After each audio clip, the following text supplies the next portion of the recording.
I can continue. Okay. All right. Great.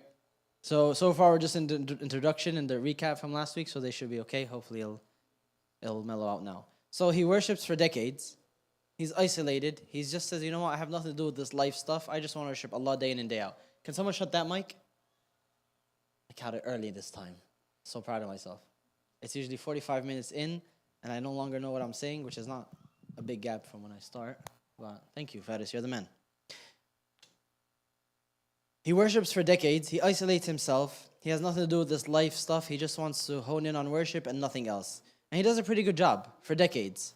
Life goes well, and he's just worshiping day in and day out. The three brothers approach him. We have a sister. You must take it. Shaitan starts to work on him from here. Because at first he rejects. But then Shaitan tells him, well, you're going to leave her with someone who might take advantage of her, who might harm her, who's not going to be as pious as you. And if they're not as pious, they won't be as careful. So he works on him. He agrees to take her in, to be her, caretaker, to bring her food daily. Some narrations mention she was sick. It's not really relevant, but the point is he agreed to be in some shape or form her caretaker. This leads to Shaitan beginning his plan. So Shaitan's plan is to do what? What is Shaitan's plan? To make you disbelieve, right? So far we're going to get through we went through already the different stages, and he's committed zina. Al-'ayadhu billah, may Allah protect all of us. But that's not Shaitan's end game, as we're going to see. Shaitan doesn't come like this. We spoke about that, right? He's not going to come in some figure. He's not going to have a pitchfork. He's not going to have a red suit. He's not going to have horns. You're not going to see him. You're not going to hear him. It's going to be indistinguishable from your own thoughts and inclinations, in the sense that it's not going to make a different noise or have a different feeling. But how are you going to know that it's not yours? Because it's always telling you to do something wrong. Because it's always pulling you towards haram. That's how I know it's not me. Allah didn't create me like that. I don't have a natural inclination to evil. In fact, it's the opposite. The Prophet ﷺ told us that Allah created all of His servants hunafa, automatically predisposed to good. That's our default. Allah created us like that. By design, we're predisposed to good. We like good things. We want to do good things. We don't like to see other people harmed. We don't like stealing. We don't like putting other people down. And then through life, we either corrupt that, bury it, ignore it until it becomes no longer who we are, or we build upon it through things like faith, which nothing builds upon it greater than faith and Islam and the Sunnah of our Messenger ﷺ, and it becomes even greater of a component of who we are, such that Allah subhanahu wa ta'ala on the Day of Judgment will make it our entirety.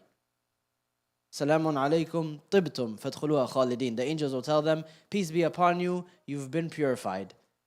You've left the dregs behind in this worldly life, and then now you're just your purest form and you enjoy. So it's important to know. So if I can't see him, I can't feel him, how do I get rid of him then? Allah subhanahu wa ta'ala tells me in the Quran, and we went through some of these steps, right? You say, A'udhu billahi minash shaitan rajim. Oh Allah, I'm seeking refuge in you to protect me from the shaitan. I can't see him, can't hear him, don't know where he is.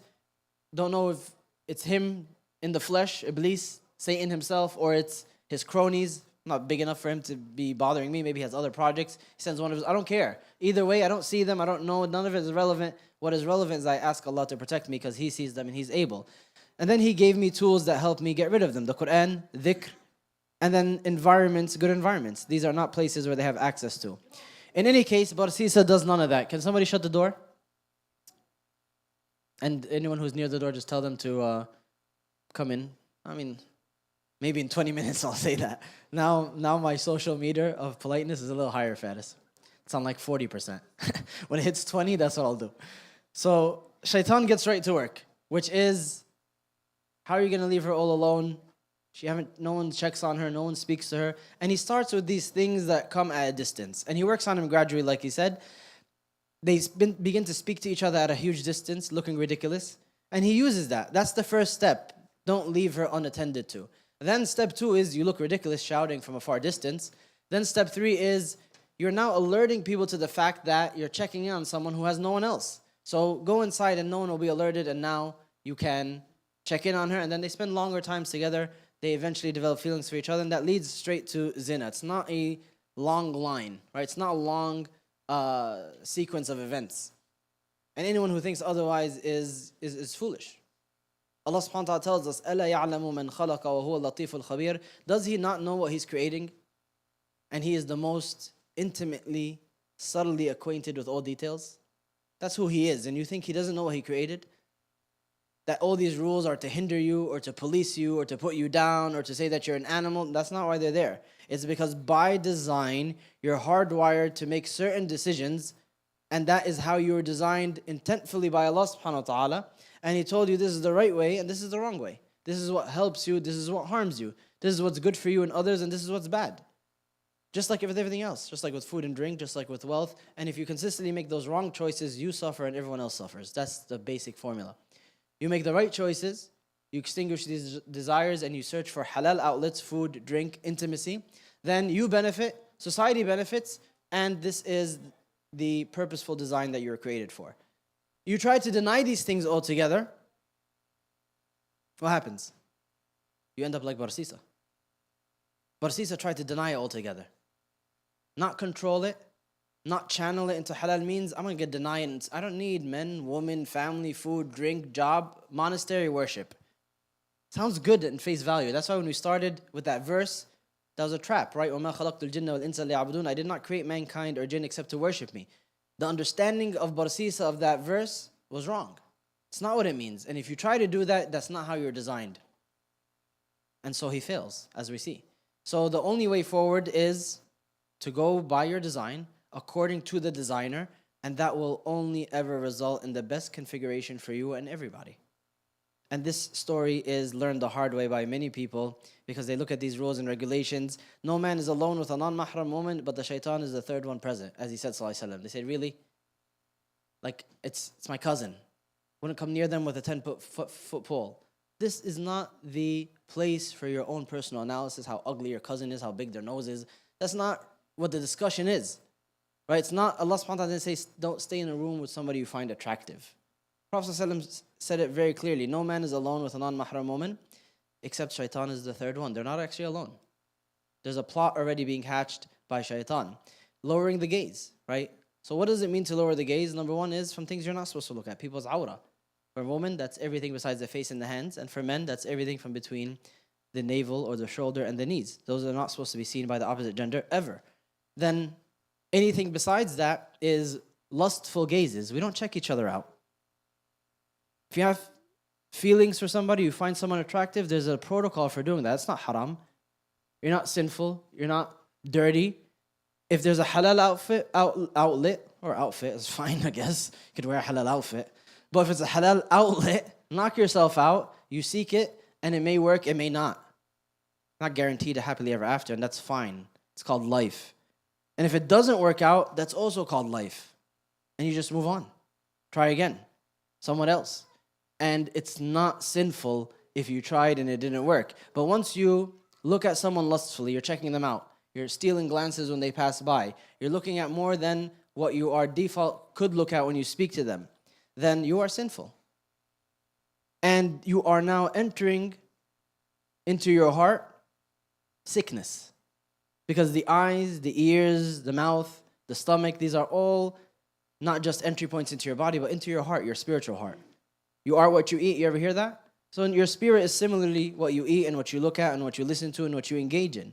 And if it is not appropriate, it's not what your eyes were created for, it's not what your tongue was created for, it's not what your attention was created for, then you're filling your vessel, your body, with this corruption, and it's going to eventually, كُلُّ إِنَاءٍ بِمَا فِيهِ يَنْضَحْ. Every single container is going to give off the scent of what's inside. You filled the inside for corruption. Once it gets to a certain level, the odor must come out. It's going to have to come out in actions, in speech, manifestations that are equally odorous and abhorrent, disgusting. Now instead of being a receiver of questionable material, now you're a producer of it. And that is the road that Barsisa follows. That's exactly what happens here. That's why we analyze it as such. We don't look at it just face value. They're just speaking. They're just high-fiving. At face value, what is the end road? As we're going to see, this is the only way forward. Allah subhanahu wa ta'ala is telling us this is by design. For me to ignore the manual and say, no, I'll figure it out, is just foolish. It might work for IKEA furniture. It's not going to work for life. He falls. He commits the sin of zina, which is an inevitable fate for all humanity. All humanity is going to commit zina, yes. But in certain degrees. The Prophet ﷺ said, Allah subhanahu wa ta'ala has written the share of zina, fornication, adultery, for every child of Adam, every human. They were shocked, just like you guys. How? Not everyone's going to commit zina, may Allah protect us, or come near it. He said, sallallahu alaihi wasallam, the zina of the eyes is to look, the ears is to hear, and the tongue is to speak, the hands is to touch, the feet is to walk. And the heart desires and wishes and dreams and plots and plans and fantasizes. And then the private parts either confirm it, fulfill that desire, that zina, or they deny it. So it's a process. What do you look at? Then what do you engage in? What do you talk about? Where do you go? What do you touch? Eventually now that's where people say, oh, we couldn't stop it. We don't know what happened. No, it's not a mystery what happened. You just didn't realize that from the zina of the eyes, you were down this path. They seem to think of the last action, the very end point, as Barsisa did. That is the point of no return. No, you entered the whirlpool with the sight. And the whirlpool sped up when you start to speak softly and quietly and behind closed doors. And the whirlpool was inescapable once you were alone and physically touched. But once you were alone, it's almost impossible. You're being flushed down the toilet.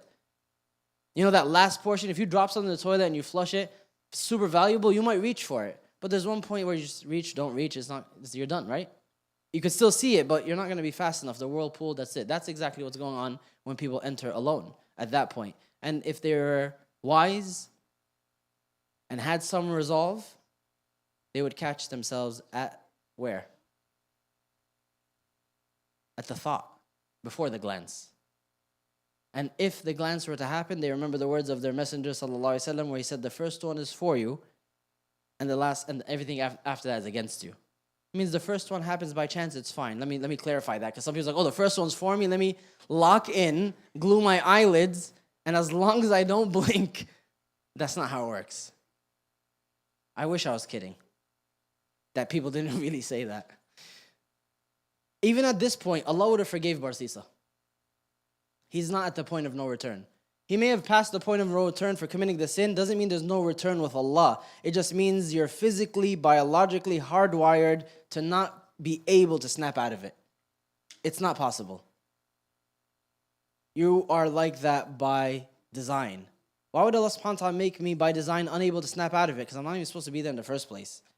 Right? I'm never supposed to get to that point in the first place. He set blocks where I'm not supposed to come even near there. وَلَا تَقْرَبُوا الزِّنَا. So if I got there and it's the point of no return, it's entirely my fault that I purposefully severed or overran several obstacles that my deen taught me. So Allah would have forgave him, but the problem is some sins have permanent consequences. Doesn't mean Allah won't forgive them. It is supposed to be 14 plus. You guys let these guys in, you figure it out now. That's not my problem. I'm following protocol. So some sins, even Allah will forgive 100% of them no matter what, if you repent from them. That doesn't erase the consequences. That's not going to erase the effects on your heart. The day that you decide to give this up won't mean that that's the day it'll stop being enticing to you. You're going to stop liking it. That's the day actually where your friends double up on the text, like, hey, we're doing this again. It's your favorite thing. It's your favorite place. And that pull gets even stronger. And you have to deal with that. You did that, right? I made this sin beloved to me. I listened to this for years. I watched this for years. And now I have to undo that rust on my heart. Just like when something's super rusty, you can't just put some WD-40 and it's done. You got to soak it and stuff for hours, right? Soak it in some Pepsi. That stuff gets rid of all rust. It's kind of crazy. Good thing it cleans our insides, right? That's what it must mean. So some sins, you just can't undo them. Maybe Allah will forgive you, definitely. It's a huge possibility. It's a huge reality. It's very close. Forgiveness is never off limits.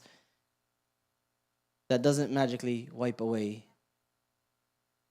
whatever is left over. That's going to take work. That's going to take time. And sometimes that cannot be undone, period. You just have to deal with it.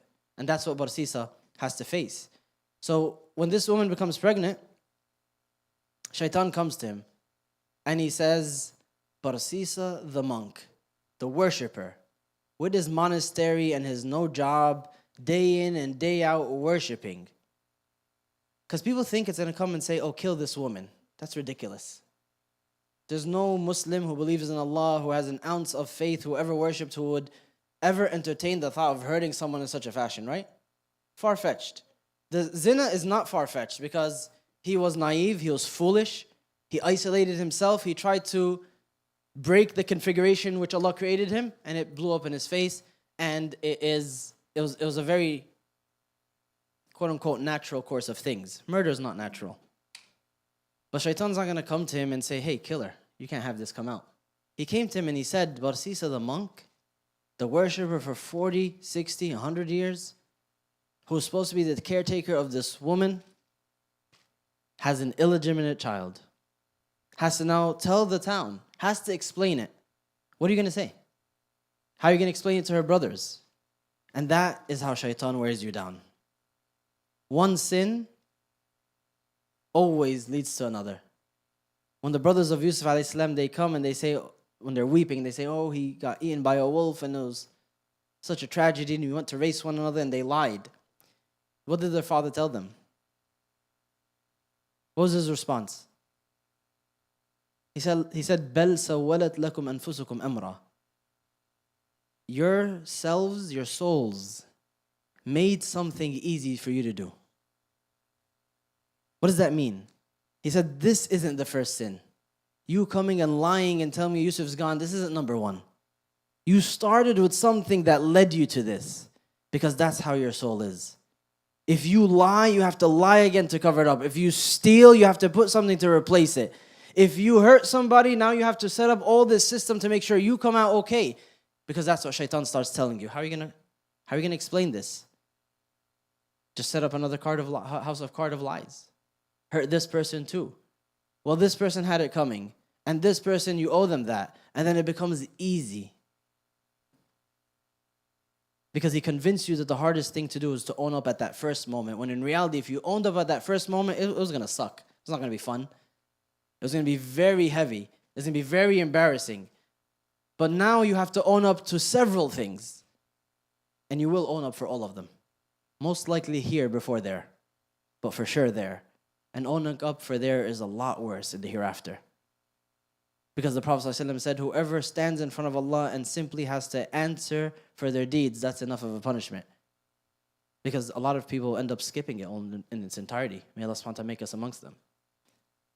So he told them, بَلْ سَوَّلَتْ لَكُمْ أَنفُسُكُمْ أَمْرًا. And that's what he told them the second time, when they came now and said, Binyamin's lost. He said, this is just another long line of what you guys have been doing for years. I don't know what exactly it is. I don't know what the story it is, but I know that this is happening because you chose to open that floodgate a while back, and now you're here. Whose fault is that? When we ask Allah subhanahu wa ta'ala, why is this happening to me? Why can't I get out of this rut?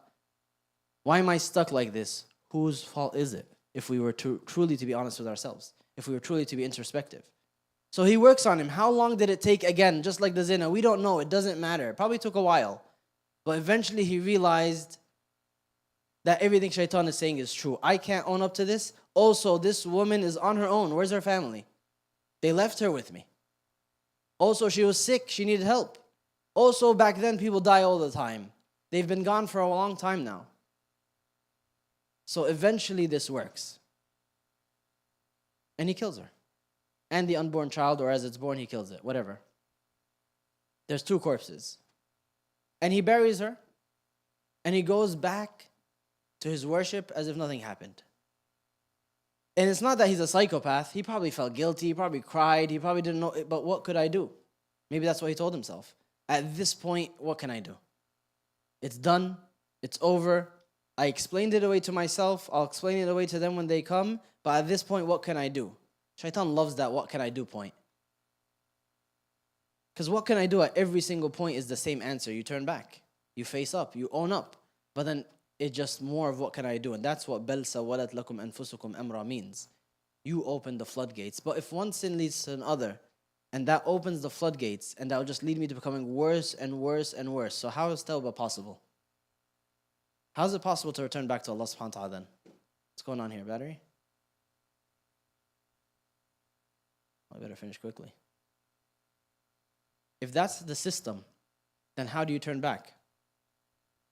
How does it work? Allah subhanahu wa ta'ala puts something in the way. As the carpet unravels, as you roll down that hill and gain momentum, that's the only thing that can happen. You can't stop rolling down a hill. He's the one who's just stopped for a second. And that stop is very often unpleasant. It's a slap. It's a yank. Come back here. Because if he left you, you'd just gain momentum until the very end of that valley, which leads to the hellfire. Wal'adu billah. But it's from his mercy that he says, stop. He puts a barrier and you've picked up momentum, so you slam into it and it hurts. And you're confused and you're dazed for a second. But it's from his mercy that he puts that loss there, that pain, that suffering, that illness, that confusion. Because when you slam into it and your head is spinning for a second, you stop what you're doing. And you're able to look around in your surroundings and maybe change something. So consider everything that you go through differently. None of this happens to Barsisa, by the way. He keeps descending, and I'm just trying to glean some benefit for us, for those who are descending, that there's a way out. You don't have to be Barsisa. He kills her. He comes back. Her brothers come back. He says whatever, sob story, I tried, blah, blah, blah. Did my best. Gives the sob story. They believe it. He's a righteous man. She was sick already, according to some narrations. It is what it is. They were gone for a long time. When they go to sleep that day, they have a dream. And in that dream, Shaitan comes up to them and says, Barsisa is a liar. And you will find the truth hidden in this place. So when they wake up, one of the brothers says, I had the weirdest dream yesterday. Super freaky. And the other two say, me too. So now they say, okay, why don't we share? Compare dreams. And they find that it's the same exact dream. Can't be a coincidence. They go to the place where she's buried. They dig her up and they find the proof. They go to Barsisa with the townspeople. They burn down his monastery to the ground. And they drag him out by his hair to the magistrate for judgment. The Prophet ﷺ told us, Alaykum bis-sidq. Be truthful all the time, no matter what happens. Because truth leads you to righteousness. It's only going to ever lead you to better things. And righteousness leads you to the paradise. And I warn you, and a man continues to tell the truth until he's stamped with Allah as a Siddiq, a truthful person, a very high status. Truthful person doesn't mean you told the truth once. It means you always speak the truth, you live by it, you act by it, you promote it. So with Allah, this is Muhammad, Ahmad, Sarah, Maryam, the truthful. That's their title. With Allah, the ultimate truth. And then he said, and I warn you against lying. It only leads to deviance, and deviance leads to the fire. And a man will continue to lie until they're stamped with Allah as a liar. These decisions that, again, led Barsisa here, they're not one-time decisions. You make, as you can see, he's making several of them in a row. It's bound to happen. The Prophet is telling you, that's the formula. Don't start, not even once. Right? If you start, this is what's bound to happen. Will you wake up on the 5th lie, on the 20th? How much will you have to undo by then? Will it lead to other devious actions? That's the formula. It's the only possibility. So they now accost him and they take him for judgment. And the evidence is clear. The magistrate judged, he will be executed. He's put onto his knees, brought down onto his knees. In that moment, the shaitan appears to him physically now. And he says, by the way, Barsisa, it was me the whole time. You never knew, you never felt it, you never saw me, but from the first thought, I was there. It was me. He comes in a physical form now. He could do that. Does it often.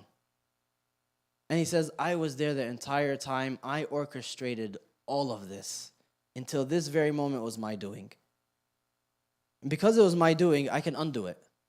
I can fix it.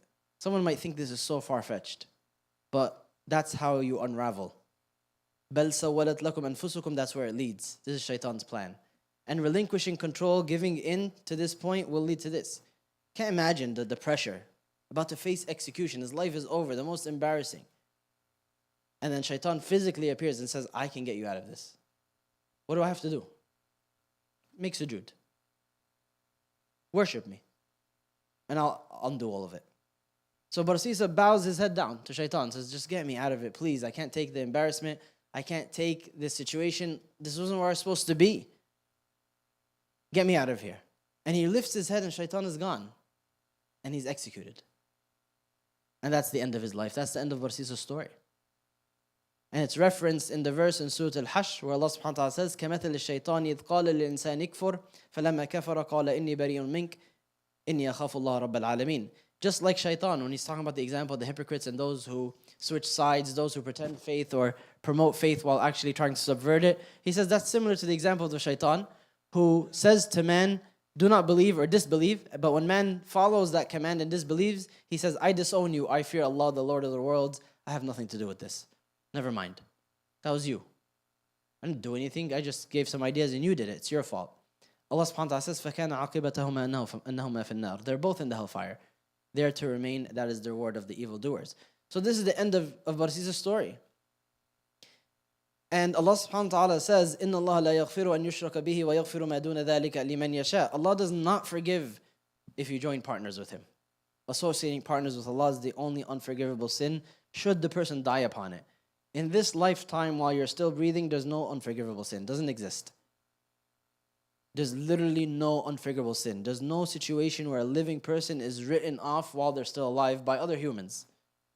Maybe Allah will decree that this person is done, they're evil, they're bound for the hellfire, and they've locked their seed in and they're still alive. That's not for me to see or to know or to decide. Every human being, the bottom line, and Allah calls out to them, and He's the one who announces that, has hope until the very last minute. And the only thing after death that won't be forgiven is shirk. So as long as they're still a Muslim, there's also still hope that anything could be forgiven depending on the circumstance. So shaitan wants to lock that out. That's the goal. His goal from the beginning was not zina. It was not to get Barsisa to commit zina, fornication.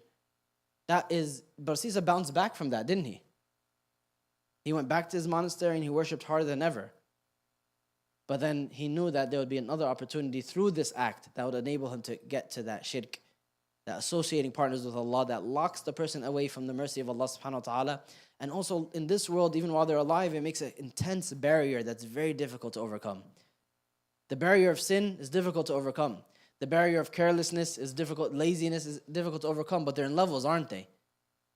Shirk, believing in other things, believing in horseshoes and all these other things, your heart is tied to random objects, random creatures, other human beings, tied to them in a way that is unbefitting and is not going to lead to a strong, resolute heart that has the ability to fulfill its purpose. And that is ingredients as you go down with these obstacles and these barriers. But shirk is the worst one. But you can still bounce back from it. That's the crazy part. A person can still bounce back from it. We'll get to that at the end, actually. What are the lessons? Bouncing back from shirk will be at the end of this. But the first thing is constant vigilance. You always have to be on the watch. Some people may not like this, but whenever you interact with the opposite gender, you always treat it as a ticking time bomb. This doesn't mean that you keep a distance and like you say, okay, get away from me, this person's going to explode. It just means that I'm going to police every interaction. I'm going to police every conversation. If that's not comfortable for you and you think that's too much, that's too extreme, you're free to do as you like. Should be wrong, but that's okay. This is only the paranoid survive, as a friend of mine puts it, and I love it. I love that quote. I take it, I use it everywhere. Shout out to Khalid Ghous if he's watching. So, only the paranoid survive. Only the one who's watching every interaction, every single conversation. None of them fly under the radar. The conversations that fly under the radar are my wife, my daughter, my mother, my sister. I don't police those conversations. I ignore. No, I'm kidding. I listen to them very closely, but I don't police them. I don't watch every single word, what's intended by it, the tone. I don't do that because those conversations don't need to be policed. But every other single interaction is policed, and I mean it in the full sense of the word. I don't police it for them. That'd be weird. Police it for myself, and I set the boundaries that I need to set, and I do whatever I need to do. Muhammad's rude. Muhammad's obtuse. It didn't bother me for 35 years. It's not going to bother me now, right, if they call me these things. So that is about protecting me. Doesn't mean I have to be rude on purpose. If that's taken off as rude, that I don't shake hands, for example, that I don't be alone, that I don't engage in purely social conversations. Is there a purpose for this conversation? If the answer is no, then I don't need to be in it.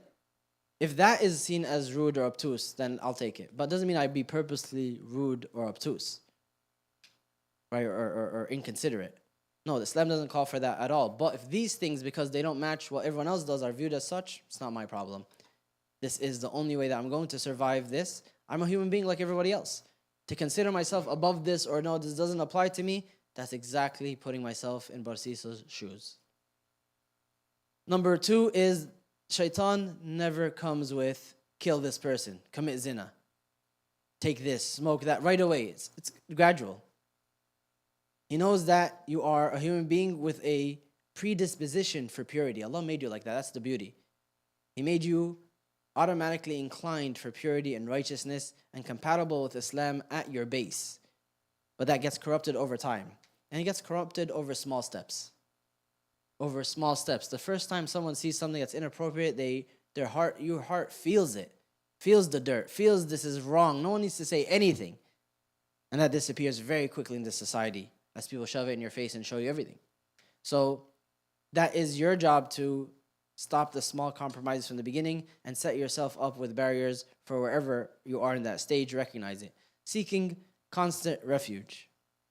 Always asking Allah for protection. Oh Allah, I'm on the edge of the knife all the time. By default. If you do not save me, I have no hope. These are the words that you see in the du'as of the messengers. Nuh alayhi salam says, إِن لَمْ تَغْفِرْ لِي وَتَرْحَمْنِي لَأَكُونَنَّ مِنَ الْخَاسِرِينَ. If you don't, or Adam alayhi salam, that first dua, if you don't have mercy on me, if you don't forgive me, I'm going to be the loser. I have no hope but you. If you do not guide me, I'll be amongst the misguided. Right? If you do not provide me, I will be of the destitute. I need you all the time. That is your lifeline. How many ways can you find to stay safe? We went over them, saying, A'udhu billahi minash shaitanir rajeem, staying away from questionable environments, the special protocols between genders themselves. Now you have a step-by-step list of several things you can try. And if you notice that several of them are being checked off and they're not being taken care of, you're not being observed, now you have an alarm system. Now things don't just happen. You don't just walk into, I don't know where this came from. I don't know how we got here. That will never happen because you seek refuge in Allah, you're constantly connected, and you follow the protocol. The last is sincere repentance. That door never closes. As Barsisa was put on his knees and they tightened the rope or sharpened the sword, however they took his life, if he stopped at that moment and said, oh Allah, I really dropped the ball. Like my entire life was an absolute dud. I am so sorry.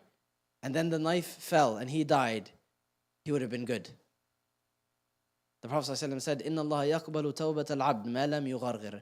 Allah subhanahu wa ta'ala will accept the repentance of the slave until their soul reaches here. They're in the dying process. The last exit as the soul leaves the body. If they say, oh Allah, I'm sorry, He'll take it. That there's people who, that was their first instance of Islam. As they were dying in their dying breaths, they said, oh Allah, I'm here. He took it. It's not for me and you to decide.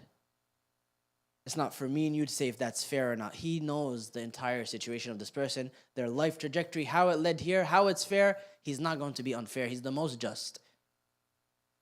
Because the multitudes and volumes that you don't know about your own life, you don't worry about that. Everything's fair. You deserve more. Even though there's multitudes that you don't know about your own self, let alone other people.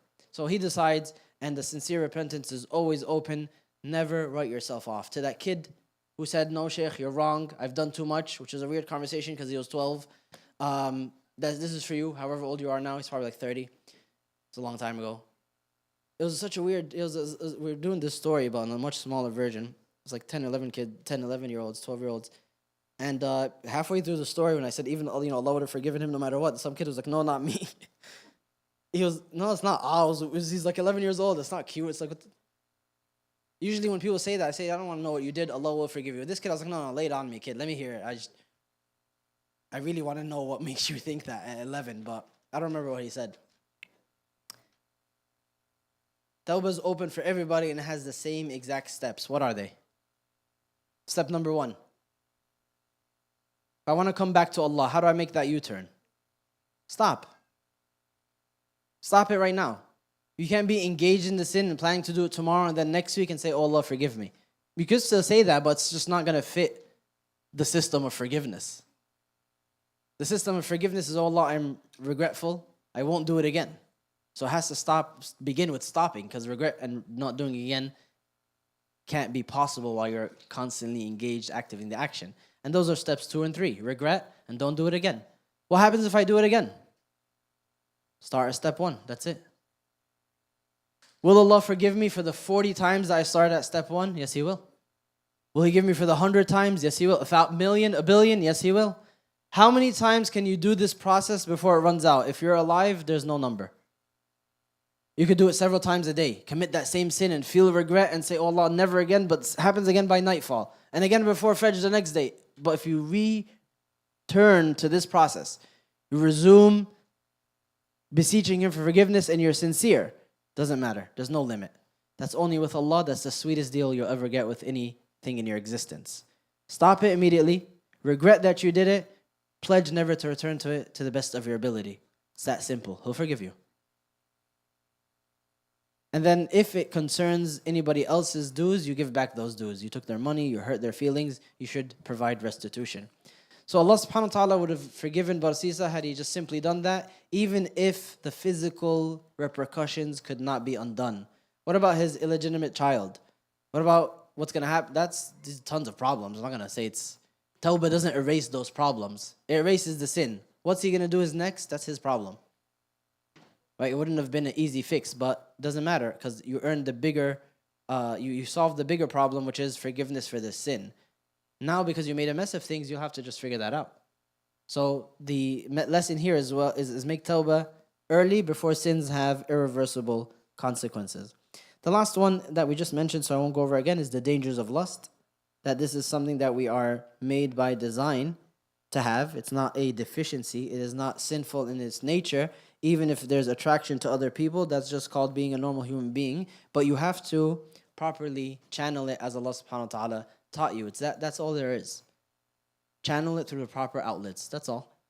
And the proper outlets, as we know, are through marriage. Only, exclusively. Anything else is harmful to you as an individual, harmful to society at large, and will not result in your well-being or your happiness here and the hereafter. Make that an objective statement that you write wherever you need to write and read it as regularly as you need. What are the Islamic parameters of gender interaction? We kind of went over that already. The story of Barsisa reminds me of this hadith where the Prophet ﷺ said, I swear by the one who there is no other deity, that one of you can perform the actions of the people of paradise until the distance between him and it is an arm's length. You're this close. And then the decree of Allah overtakes them and they perform the actions of the hellfire until they die upon that and they enter it. And then one of you can perform the actions of the people of the hellfire in their life, meaning until between them and it is a handspan. They're right there, an arm's length. They're so evil, they're about to go in. And then Allah's decree overtakes them and then they make tawbah and they perform righteous deeds until they die, and they die upon that and they go to paradise. That's what happened to Barsisa, right? How's that fair? How's that fair that... Adam, your mom's calling you. How's that fair? How's that fair? I don't know why I did that. How's that fair that... how's that fair for his journey? Horrible timing. It's like super serious topic. What's wrong with me? How's that fair?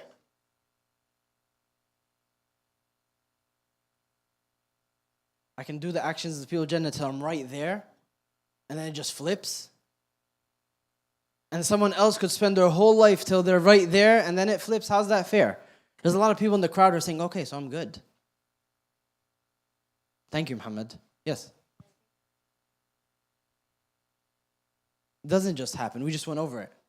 It's not an instance. But it could be. It actually could be. So how's that fair? It could be one instance. It usually is not. That's a good point. If it is one instance where they just fell short in this moment and they decided to do something haram, which has happened, they indulge in it and then that's it. That's the end of their lives. There was a man who used to give the adhan, and he used to climb the minaret and he used to give the adhan. And then one day when he climbed the minaret, he looked over, because it's a high spot, and he was able to look into a nearby yard and he saw a beautiful woman. And Cupid's arrow, right? Cupid's arrow is not real, shaitan's arrow. But that's what hits him. And he runs downstairs, forgets the adhan, doesn't even give the adhan. And he knocks on the door of this lady or the wall or whatever, and he speaks to her and he says, I must marry you, there's no other option. So she says, I'm Christian. She says, it's fine, I'm Muslim, we're allowed to marry Christians. No, she says, but my father will not agree. He says, there's no way that I can't be with you. There's no second option. She says, become a Christian and we're good. He says, done. So he renounces his faith, he becomes a Christian, he marries this woman, and on the wedding night, he falls off a short distance and he breaks his neck and he dies. He was the mu'adhin of the masjid, But the day that he decided to give it all up was the day that his decree was going to end. So it was an instance. Where did that come from? How's that fair that someone can spend their whole lives giving adhan, being the mu'adhin, and this is what is decreed for them? How's that fair? They let it go. There was no sincere faith to begin with. There's no way that you can perform sincerely and Allah plays you. That's not who He is. He rewards the smallest sincere effort with the greatest if it's sincere. But if it's not sincere, the quantity will do nothing. There's no way that these people were sincere, striving, giving it their all, and Allah just said, combo breaker. You hit that banana peel in Mario Kart. Sorry, your lead is done. That's not how it works. That's not fair. Barsisa, we know he was performative because he was doing the wrong thing from the outset. You're not supposed to go to a monastery. That's not what the deen teaches you. You have a responsibility towards others. You have a society. There's deen on the individual level. There's deen on the family level. There's deen on the community level. There's deen on the global level for us. He ignored all of that and said, no, that's too difficult, or I don't need all that. I'm going to go do this. This sounds better. You don't worship based on what you want. The idea of being a worshiper, being a servant of Allah is that you conform. What's up with this thing? No, it's fine. We need this last part. So it's not random. It's not a combo breaker. Allah subhanahu wa ta'ala sees the hearts and He sees what people yearn for and strive for and their purpose. And you choose what to show Him. What do you yearn for? What do you gravitate towards? What do you spend your time and money and effort towards? Do you love it when people benefit, when they grow, when they graduate? Do you feel inside like I'm happy for them? Or do you feel like, why them? They're not that good looking. They're not that smart. Why not me? I've been working harder. I've been waiting. These are the moments that show you the true you on the inside. Nobody sees that or hears it but Allah subhanahu wa ta'ala. That is the container of your heart. Salah, zakah, hajj, that's great. Those rituals are important. But then that inner emotion of who you actually are is going to blemish all these things, and eventually it's going to tilt. You're in turbulence right now. You're trying to take off, but you're still in turbulence. Gotta escape from these emotions. You gotta get away from that gravity pulling you down. Once you do that, then the quantity doesn't really matter. You just keep climbing and giving your all, and Allah subhanahu wa ta'ala will reward that. There was a man named Abdullah ibn Sa'd ibn Abi Sarh who was one of the people to become Muslim early on in Mecca. So OG Muslim. He makes hijrah with the Prophet ﷺ to Medina. So in Medina, there's people who become Muslim to join the wave. They see that the Prophet ﷺ becomes the leader. There's a benefit in becoming a Muslim and a harm at times in not being one, so they join the benefit. But in Mecca, there's no such thing. Becoming a Muslim costs you everything. So he was sincere. There's no way you could be a hypocrite in Mecca. There's nothing to gain through Islam. But when he comes to Medina now, he's one of the few people who are literate. So the Prophet ﷺ appoints him to write the Quran as it's being revealed. Certain people he calls, he says, new Quran's been revealed. He recites it to them and he writes it. He's one of them. As he's writing it one day, and the Prophet ﷺ is telling him the ayat of Surah Al-Mu'minun on that first page, he gets to the end where Allah subhanahu wa ta'ala is describing the stages of creation. The fetus and the embryo and the bones as it's being developed. And at the end of that development, what does Allah say?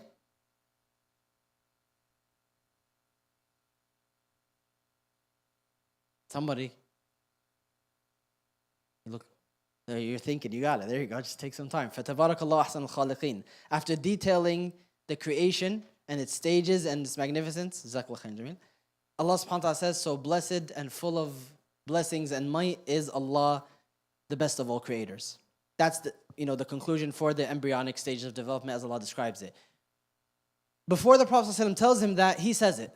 Like he's hearing the stages of creation, and he says it himself because it's like a response to this. So he preempted it. So when the Prophet ﷺ says it, he goes, wait a second, I just said that. But the Prophet ﷺ says, yeah, I know, but that's also the verse. So then he starts thinking, this is a little weird. Maybe he is making it up. And he runs with that thought. And then he goes back to Mecca and he says he is making it up, guys. In fact, sometimes I'd say things that weren't there and he'd tell me write it. He starts lying now. The worst of the worst. One of the few apostates in the Prophet ﷺ's life. There's literally like 3 people who enter the faith and leave it, and he's one of them. He continues to spread these lies and these propaganda, such to the point that 8 years later, when the Prophet ﷺ comes back for the conquest of Mecca, Allah subhanahu wa ta'ala decrees this entire city, no matter what they've done. Hind, the woman who split the Prophet ﷺ's uncle's side open and took out his liver and defigured him, took off his nose and his ears and made a necklace out of it. And they said he cried over his body, over his uncle's body, like we never seen him cry before. He was so hurt. Allah forgave her. He forgave Wahshi, who she paid to kill him. But he didn't forgive Abdullah ibn Abi Sarh. The Prophet ﷺ said, when we enter Mecca, him and a few others, Allah decreed these 8 or 9 or 10 are not to be forgiven. The only 8 or 9 or 10, they're to be killed. Their punishment is execution. Allah said, no. Only these 8. They're numbered 8 to 12 depending on different narrations. Out of the 8 to 12, more than half of them are forgiven anyway. Abdullah is one of them. Because he goes to Uthman ibn Affan and says, the Prophet ﷺ loves you. Let me in. He meets him in secret and says, he doesn't know I'm in Mecca. Anybody who sees me, kill on sight. That's my punishment. From Allah. Allah decreed, they don't want you. No tawbah for you. So if you can get me to him, look how he's thinking. Even after all he's done, he says, if you can get me to him, I know he won't harm me. So Uthman says, I'll do this for you. And he brings Abdullah ibn Abi Sarh in front of the Prophet ﷺ. And he stands in front of him and he says, Ashhadu an la ilaha illallah, ashhadu Muhammad Rasulullah. This was his plan. He knew that this works. So he stands in front of him and says, he announces his faith. I'm back. I'm sorry. My bad. The Prophet ﷺ says nothing. He waits a little bit and he says, okay, you're free to go. So they asked him, why didn't you say nothing? He said that Allah wasn't going to accept it. But then nobody did anything, so I said, fine, we're done. Allah forgave him. So they told him, oh Messenger of Allah, you should have been like, should have did something like that. He said, that's not befitting of a prophet. To allow someone to sit safely and then trick, that's not prophetic manners. Allah would not approve of that. So Allah forgave him. Abdullah ibn Abi Sarh becomes one of the best Muslims after this. He's on the front lines of jihad for the next 40 years. It leads him to settle in Ashkelon, 5 miles north of Gaza. And when he's sitting there in his late 70s, one day he falls in a thick fever in the middle of the night, and he keeps asking his servants, check the day. Is the day coming? Is Fajr in? They say, no, not yet, not yet, not yet. And he's in and out of consciousness. And then he wakes up suddenly, he says, I can smell the breeze of the morning. Fajr is here, you don't have to check. Bring me some water because I've been praying to Allah that Fajr becomes my last action. And they said he prayed the first rak'ah with Surah Al-Fatiha and Surah Al-Adiyat. And his servant said he prayed the second rak'ah. I don't remember the surah, what it was. And he said, Assalamu alaikum wa rahmatullah to his right. And as he was turning to his left, he fell on his face and he died. Before he finished Fajr prayer on that day. 59 years after he abandoned his faith in Medina. You can go full circle, back and back again. Only Allah subhanahu wa ta'ala knows. How's it going to end for you? What are you doing right now to cement a good end? What is the investment that you're giving? The sadaqah, that secret, that prayer in the middle of the night, that desperate plea to Allah subhanahu wa ta'ala, please anchor me in. It's so volatile, it's so risky out there. I am terrified, please. Anchor me in with you, for you. Forget about all these people, forget about all this noise. Forget about what they're doing, what their journeys are. Oh Allah, secure my journey to you. I don't want any lefts, I don't want any rights. I want it straight from the beginning of where I am right now. Whatever was in the past, those zigzags, I'm okay with it. It's done. If you're going to make sure, for me, that this path to you only leads straight. You got to make that commitment and you have to be all in. You cannot be wish-washy. You can't have 1 foot in, 1 foot out. You can't do the hokey-pokey with this. It won't be your path. It just won't be who you are. You're going to leave it up for a gamble. You might be writing your own Barsisa story. We ask Allah subhanahu wa ta'ala to protect us. So the last thing that I want to do is, what does Barsisa's story look like for us in 2025? Because the reality is we are all Barsisa. But at what stage? Could be him in the very beginning where he's just naive, doesn't know what shaitan is planning for him. But shaitan is planning for everybody. There's a special target on you because you're a masjid goer. You're here in the masjid on a Friday night. It could be 1,001 places. There's 1,001 places where he doesn't need to do any work. They're all on autopilot. But he has to get you out of here. This is not conducive for his plan for you to be here. So there's a target on you. You could be Barsisa in that first stage where you're oblivious. You don't know that. Now you do. There's a target on you. A special one that's not on other normal people. Because you're a Muslim, you're young, you live in America, the Muslim Ummah needs you, and you're in the masjid. He has to get you out at all costs. There's a special target on each one of you. So you could be him in that stage. You could be in the speaking stage, exchanging emojis and giggles and kind of keeping it light, towing the line. You're in the whirlpool now. If that's you, you're in the whirlpool. It's going to spin a lot faster very soon. And you won't notice. I hope that no one here is in the later stages, but even if they are, the door's open. There's no, even if you're in the later stages, even if you're in the end stages, God forbid, I hope no one's committing murder, but even if there is, there's a way back. That's the bottom line. There's nobody who is in any point in Barsisa's story from the very beginning to the very end except that this call is for you, the way back is open. You're welcome here with Allah subhanahu wa ta'ala. I don't mean this message, you're welcome here too, but I mean like Allah subhanahu wa ta'ala is welcome. This call is for you. So Allah subhanahu wa ta'ala tells us don't follow the footsteps of shaitan. What does that look like in 2025? The setup. 3 brothers going to war and they need you to take care of their sister. That's not going to happen, is it? What does it look like in 2025? Give me a real scenario. MSAs, what about them?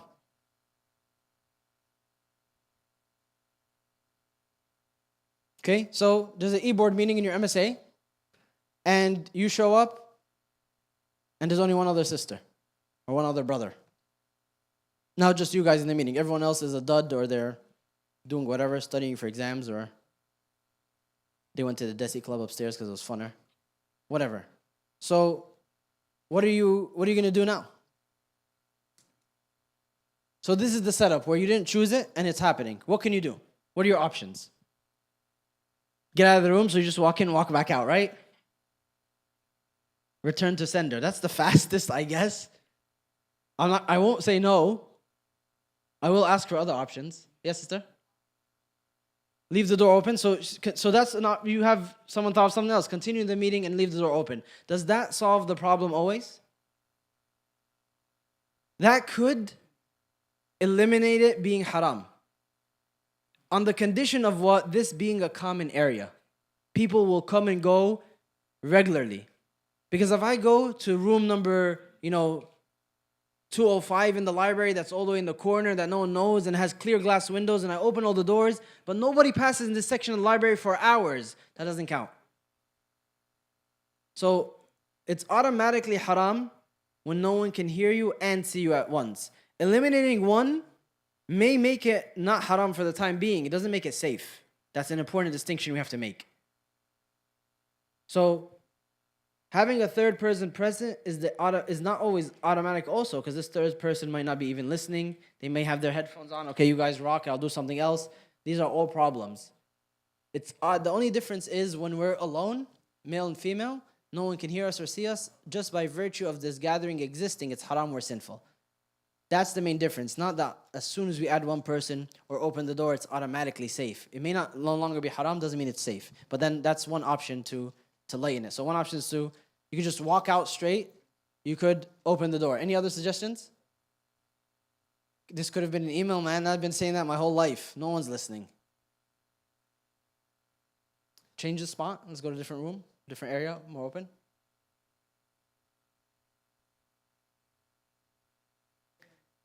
So that's why I highlighted just walk straight out, because that might be weird. Like in and out, like it's just, you might say, hey, I'm going to wait for somebody else. If nobody comes the next 10 minutes, we could, adjourn this meeting for another time. This could be an email. We could go somewhere else.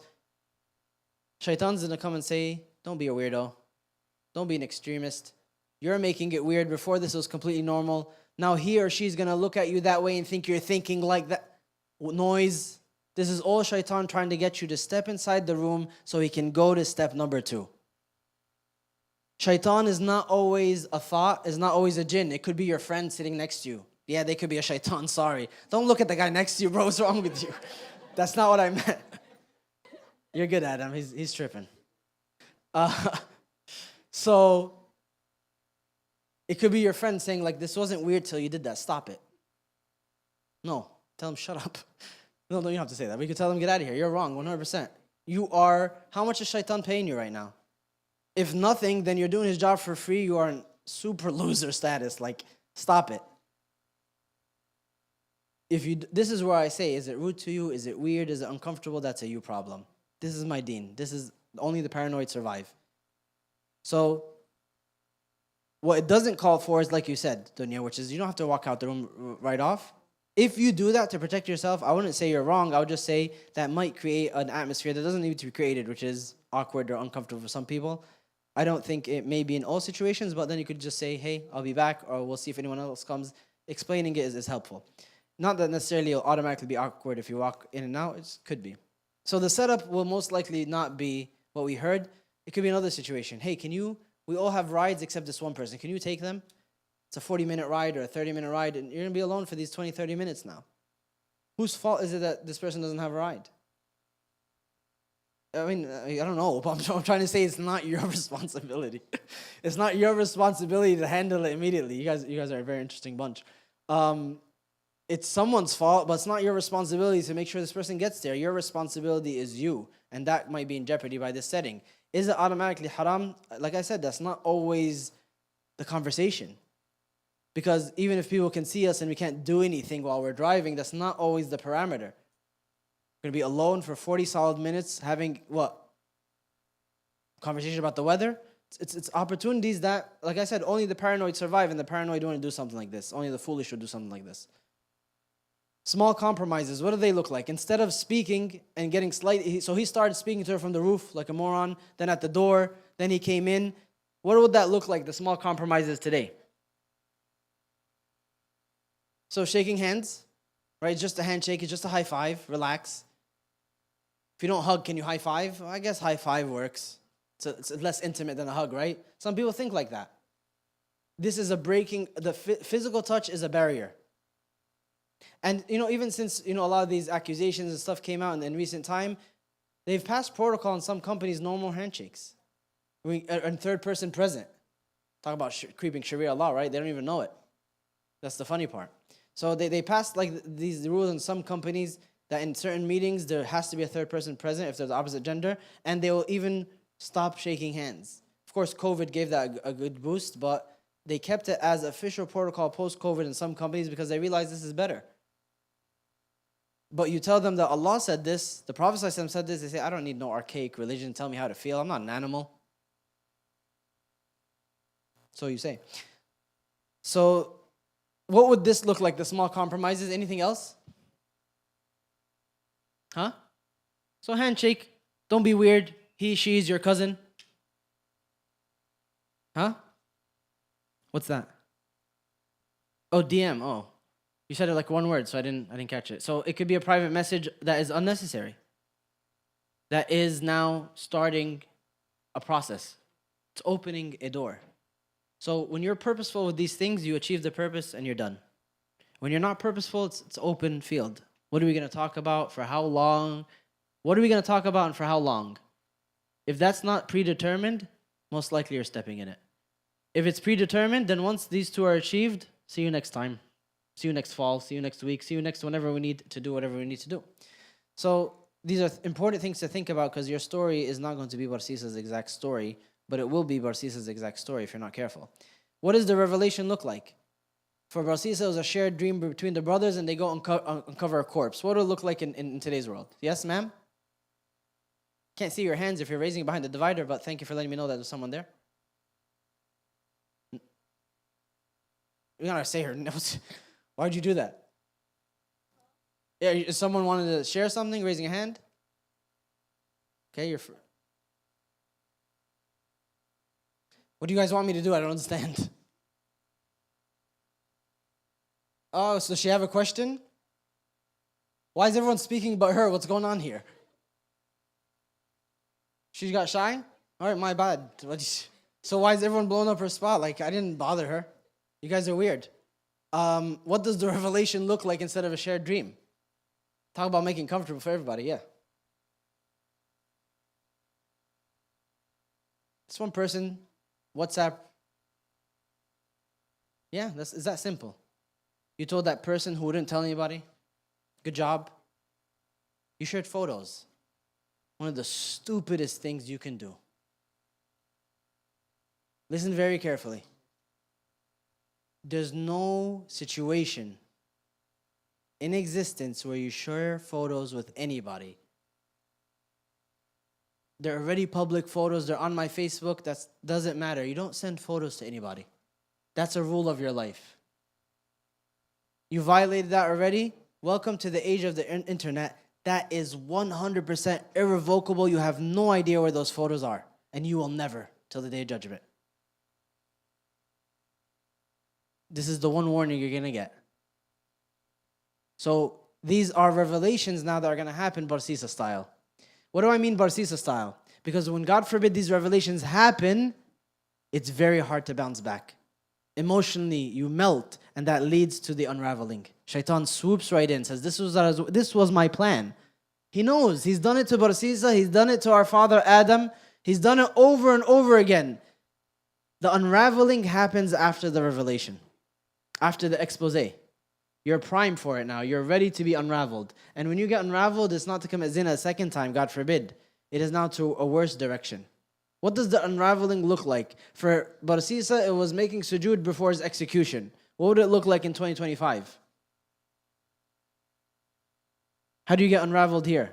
The final steps of becoming primordial soup, where your faith becomes absolutely nothing. So people go from zina to atheism? But I'm not saying no, but I'm saying where's the line? That's too direct. Unraveling took steps, right? Where they discovered it, he was brought, he was convicted. Yeah.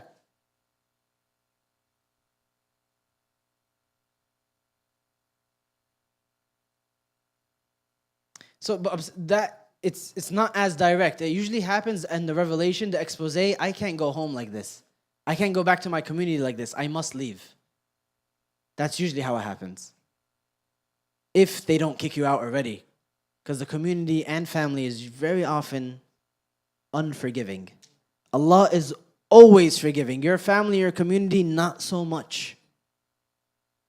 So once you unravel, they most likely will not have you. If they will have you, the few of them of that might, you will not bear to be around them.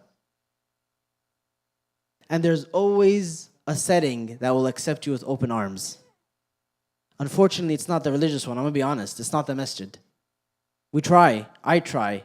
But I'm going to be honest. It won't be here. It's going to be the bar. It's going to be the club. It's going to be that same friend's house. It's going to be maybe those lovers' arm or another lover's arms. And when that fails, you'll bounce off to another one like a ping pong ball.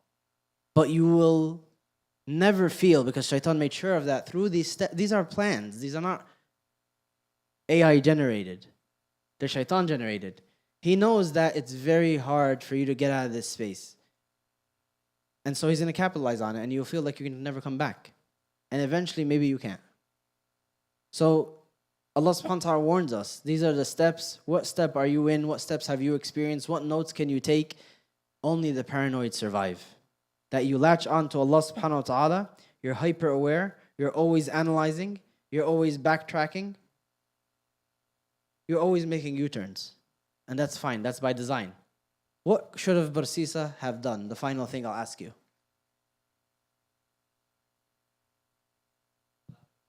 Say it again. What was the first thing he should have done?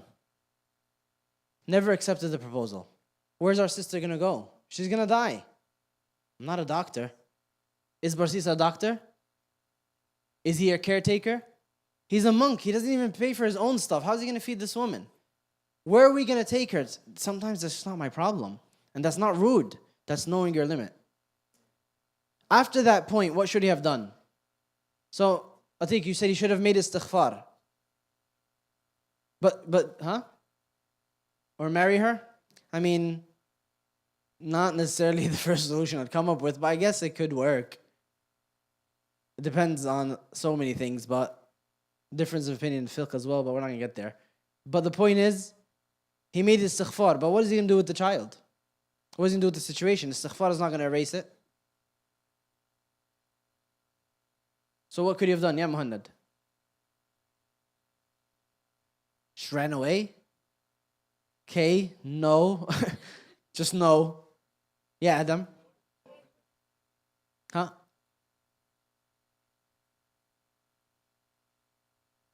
He's just going to have to own up whatever the rulings were, whatever legal capacity he would have to own up to it.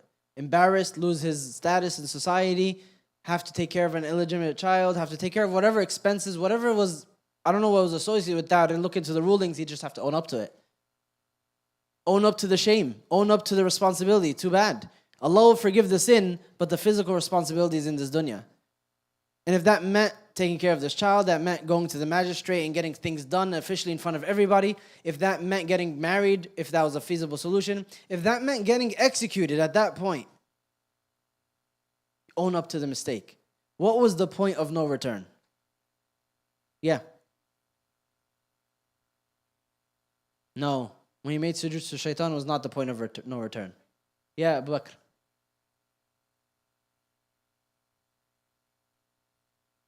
It's okay to fear the consequences, but you own up to them.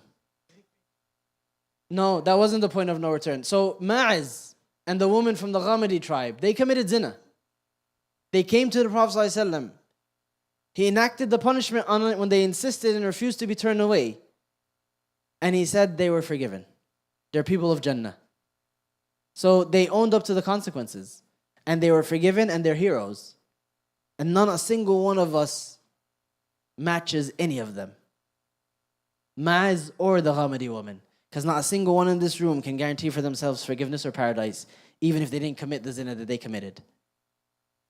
And I'll never forget one time one of our teachers was saying this hadith. And mid-hadith it says, I wish I could switch places with her.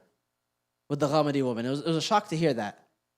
Right, to hear your teacher say, I'd like to switch places with this woman who in the story committed zina. Why would he say that? On the mic in a halaqa, it's on YouTube, you could see it. Because she was guaranteed forgiveness. She's going to Jannah. Do you have that guarantee? Do you know that's how your journey will end? You don't. So would you switch places with the Ghamidi woman? Would you switch places with Ma'iz? Would you switch places with the prostitute from Bani Israel who took off her shawl to put water in for the dog and so Allah forgave her? I would switch places with all of them in a heartbeat, because right now, me, Muhammad, I don't have any guarantees, or I don't know where this is going to end. I can only hope for the best and try. But their stories are guaranteed. They have that guarantee. It's objective. They're in Jannah with what they've done. So, where was the point of no return for Barsisa? Yeah, Jameen. When he died, well, that's the point of no return for everybody, true. That's true, I guess. But there was a point of no return earlier, yeah. No? No. It's before that. No. Yes, last one. No. It's when he entered the room alone.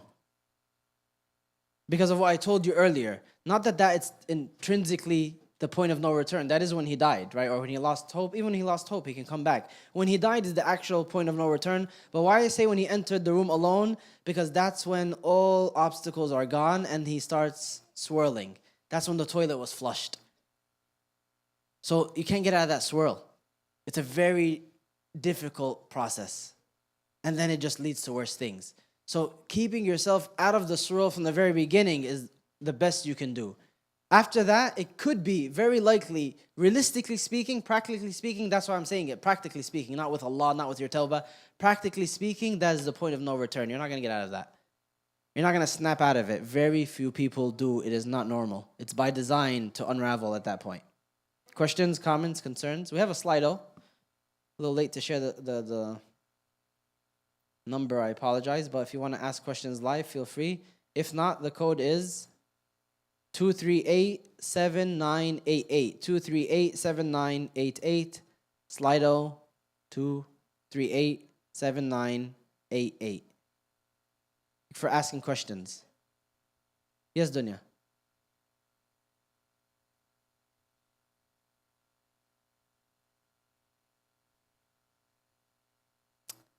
Which one? Which man? There's more than one man in Surah Al-Kahf. Oh, the man with the gardens. What about him?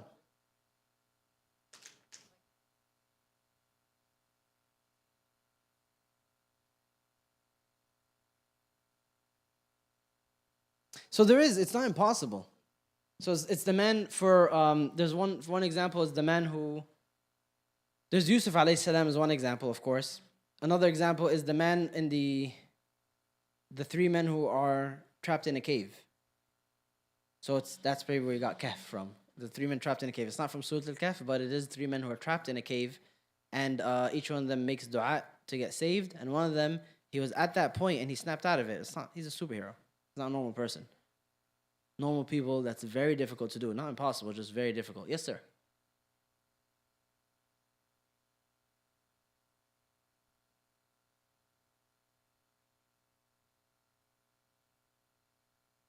Look what you did. So that is a different story. We overlapped two stories. We separated them here, and now we put them back together. So they're two separate stories about caves, but it's not that one. That one, that's different. Yeah. This is asking about a hadith where the Prophet ﷺ said 3 men were stuck in a cave, and then a boulder got them stuck inside, and each of them made a dua about something that they did. If, oh Allah, if that action was sincere, then save us, and Allah accepted it and saved them. And one of them was that he was in love with someone, and when they were about to commit zina, he snapped out of it. When she warned him and said, hey, don't do this, he said, okay, you're right, and he snapped out of it. So he said, oh Allah, if that was sincere for your sake, then save us, and Allah saves them. Long story short. Yes, sir.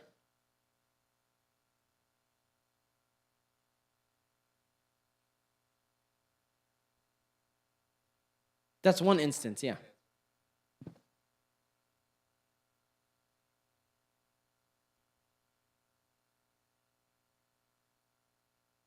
Great question. I found in myself that when my friend had a new home or a new car or a new child or a wedding proposal or blah, blah, blah, I don't feel too happy about it. Inside, I can tell. Right away, what should I do? Make dua for them is step one. May Allah bless them. May Allah bless that marriage. May Allah bless that car. May Allah subhanahu wa ta'ala make it a source of goodness. Keep going. May Allah subhanahu wa ta'ala make that, a happy wedding full of righteous children. May Allah subhanahu wa ta'ala protect them from all evils. And you just keep going until it subsides. And every time it comes, you hit it with that. So that's step one. Step two is you strive to connect yourself with Allah subhanahu wa ta'ala directly, interact with Him directly, and focus on Him directly such that other people start to disappear. Focus on your journey more. This is a sign that you're not focused enough on your journey. You're not doing enough in your own. And some people say, well, how could you say that? You know what I'm going through. Well, you're right, I don't. But I can tell you that the perspective is skewed because you're thinking too much about other people and what they deserve. Do you know their whole story? Can you write their biography? Even if you can, do you know what their emotions are and their struggles and their sacrifice? You don't know any of that. So how do you know what they deserve, what they don't deserve, if they should or shouldn't get? It's not your place, right? So focus on you a little bit more. Step one is make dua for them. That kind of gets rid of it. Almost intrinsically in of itself. The Prophet ﷺ recommended it. And then step two is you focus on you and Allah subhanahu wa ta'ala. Focus on you in terms of development. Allah is the source of blessings. Allah is the one who gives. لولا إذ دخلت جنتك قلت ما شاء الله لا قوة إلا بالله, right? إن تراني أنا أقل منك مالا وولدا. In the same story that they were referencing right now, the man with the 2 gardens, where he says, if only upon entering your garden you said this is what Allah willed, He decrees, and He's the one who's able over everything, why then would you see me as less than you? Except that you didn't attribute it to Allah, you attributed it to yourself, right? So these are the markers that we should go back to. Yes, Steve. Yes, sir. The story of who? The mu'adhin, yes.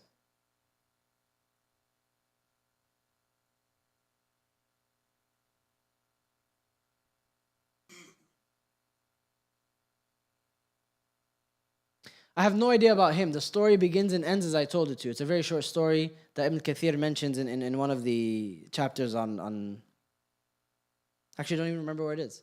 But it's it might be in Al-Bidayah and Nihaya about the signs of the day judgment or the. Actually, I don't recall. But in any case, it's a random story that he just puts here, and he mentions it's not given too much details of who this person is. It just mentioned the stories of people who have righteous appearances and then bad endings. Our deen teaches us the explanation is this. What was his particular situation? I don't know. It doesn't matter to me, but I know that this formula, why does it happen, is the why that I shared, generally speaking. Insincerity. Being very ritualistic and pretentious in what you do. Being, when you compartmentalize. You know what it means when you compartmentalize? This is masjid me, and this is school me, and this is club me. Everyone has a compartment. This is what I say in front of my family, and this is what I say in front of my friends, and this is what I say on the internet. When you do that, that creates this situation. that creates a barsisa, that creates that mu'adhin. Because eventually one compartment is going to overwhelm the others. They're opposites, right? They're opposites. They're going to force each other out. How do we tell our Muslim friends to stop having a relationship with females? You can share with them as much as this as you want. They don't listen. Lasta alayhim biwakil. You're not responsible over them. You try your best, and you give them da'wah organically. You be patient, and you see what they respond to. It might take time. My brother who's Christian asked me about the story of Musa Islam when he kills the man. He asked me if this was an accident. How should I explain this? Wa alaikum assalam. So it is an accident. So Musa was very strong, and he encounters this Egyptian fighting or abusing a Israelite, someone from Bani Israel. So the Israelites are his people, and he knows that. So he says, let me defend this man. This other one's oppressing him, and he strikes him, and the other man dies. And right away he says, هذا من عمل الشيطان إنه عدو مضل مبين. This is from the actions of shaitan, meaning that he stoked my anger to use too much force. Force was justified here. Get off of him. You're oppressing him. But then he struck him so hard that he died. He said, Shaitan stoked my anger to cause me to give too much force, and now he died. Indeed, he is a deceiving misguider. And then he makes tawbah, and Allah subhanahu wa ta'ala forgives him. It's right there in Surah Al-Qasas on the second page. What if you like someone and then everyone finds out through a rumor, and then that person too? What should you do if you really like them and avoid haram? At that point, it's a huge mess. I don't know what to do. Thank you for your question. What should one do if they are getting to... I don't want to make it a joke, but I don't know what to do. Finds out through a rumor. Two people could keep a secret if what? That is what it is, but it is what it is. No, I set you up. I'm sorry. It's two people could secret if one of them is dead. I didn't want to say it, but then you said it. So thank you. If you told someone this, that was the mistake. And I don't know how to undo that. It's too late. You shouldn't have told anybody. That's not the halal way of dealing with it. The halal way of dealing with it is to see how you can approach that person, if there's even an avenue. If there's no avenue, you know there won't be one for years, like you're really young or there's no possibility, then what's your path? Patience. Avoid that person. Patience. Don't tell anybody. Now you told someone and you won the prize of playing that game. Yes, sir. They said I'm hungry, they lied. Thank you, though. This looks good. Jazakallah khairan. I get hungry like once every 3 days, so I'm good. But the shaitan's end goal is to misguide as many people as possible. Allah subhanahu wa ta'ala said this creation is special. It has status. It's going to do a special job. Shaitan said, why? Over my dead body. That's literally it. And some people are very much like that. They don't care what's going to happen to them. They don't care about the harm. They're just saying, over my dead body, I'm going to accept this. Why not? Because I can. And I've seen so many people like that. They'll ruin their lives, they'll ruin everything, but they're saying, this is not going to change. You tell them, look at you, dude. And they're saying, no, I'm going to do this.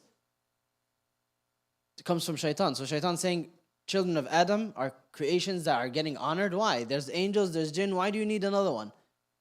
That was his thought process. So, what should one do if they're getting to know someone for marriage but want to avoid falling into lust and haram, especially if you don't want to get married right away? So, when you converse with one another, you keep it purposeful. So, let's say you are of marriageable age and you're exploring each other for marriage, then you keep it purposeful. What is purposeful at this stage? What do you do for work? Where do you want to live? Other details about life that will determine if we're compatible or not. Once these details are determined, now you can proceed with asking for the other person's hand or whatever other official process, depending on what gender you are, what culture you are, and what else is going on. If you are 21 plus, please come to Thursdays at 7:30. We go over this whole process in the courtship and marriage and engagement. Right now, we're in the middle of talking about the ideal husband. We're 1 month in. We just started. We're going to speak about the ideal wife and choosing how to choose a wife. Then we're going to speak about the courting process. Then we're going to speak about a courting process, meaning when you start approaching someone. And then the engagement period, then the nikah, and then the wedding, and then marital life afterwards, all from an Islamic lens. If you're 21 plus, come on Thursday. If you're under 21, you can watch us on YouTube. You'll miss out on like the physical activities and stuff, but that's okay. What if you don't want to do nikah yet until you understand them more in different scenarios? So just do that. You could do that, but that's going to depend on your culture and your background. Some cultures, hey, you had these 2-3 conversations. Are you compatible or not? That's it. You choose right now. You have 3 days to decide, right? They might do that. There's nothing you could do. That's your culture. It's a configuration that Allah put you in. It's a test. It's a little bit difficult. It's very difficult to demand more than that. There's little that we can do here. You can try sometimes. I want to speak to someone. I want to see someone. But sometimes it's not in your hands, and you just try your best with the most reasonable people that you find. And it's your test. In other situations, other cultures are so open, they'll let you hang out on your own without being engaged, without being anything, or even after being engaged, which is not necessarily okay. And obviously, Islam is in between that, where you can it's Islamically allowed to interact with someone from the opposite gender with the intention of exploring them for marriage under certain parameters that we do explore on Thursdays. It'll take too long to mention here. But your culture, your parents may not approve of that, even if Islam does. What does that mean? That you ignore your family, your culture? No. We're forced now to play this game. That's how life is. Allah subhanahu wa ta'ala gave us all configurations of pluses and minuses, difficulties, unfairnesses, and you just deal with it. It's called life. So how do you want to understand them? Let's say I'll end with this. I want to understand them in different scenarios. There's some scenarios that you'll never see until you get married. Like how this person is going to treat you when you're sick. How this person is going to treat you when you're overwhelmed. When you're feeling like you're 10%, will they rise to 90 to make up for it? Or they say, hey, the most I can do is 50. You got to meet me more than 10. You got to do at least 40, and the other 10 will just forget about it. It's people like that. So you'll never find that out until those experiences. But then there's some scenarios that you can see, depending on what your culture allows. Let's say you go to a food place and you see how they treat the service. You see how much they tip, right? These are indications that now show you different scenarios. They're not end-all, be-alls. You go with them to somewhere else and you see them interact with other places, with family, with children. Depending on, again, the configuration you have, you may have some of these situations. You won't have all of them. And then you just do your best with the preliminaries, with the bigger picture stuff, with the principles. Do they all match? If they do, then you say, Bismillah, tawakkalna Allah. You do your istikhara, you do your istishara. You're seeking counsel with other people, then you're seeking counsel with Allah through dua. And then you try your best and you hope, and Allah subhanahu wa ta'ala will make it work out. So, it's a short answer. The longer answer is come on every Thursday at 7:30. Shameless plug. Jazakumullah khair. Everyone, do we have an activity? Ready? We do. Party time. And by party, I mean an activity. Jazakumullah khair. Everyone, subhanaka wa bihamdik. Ashhadu an la ilaha illa anta astaghfiruka wa atubu ilaik. Sallallahu wa barak ala sayyidina Muhammad wa sahbihi wa sallam.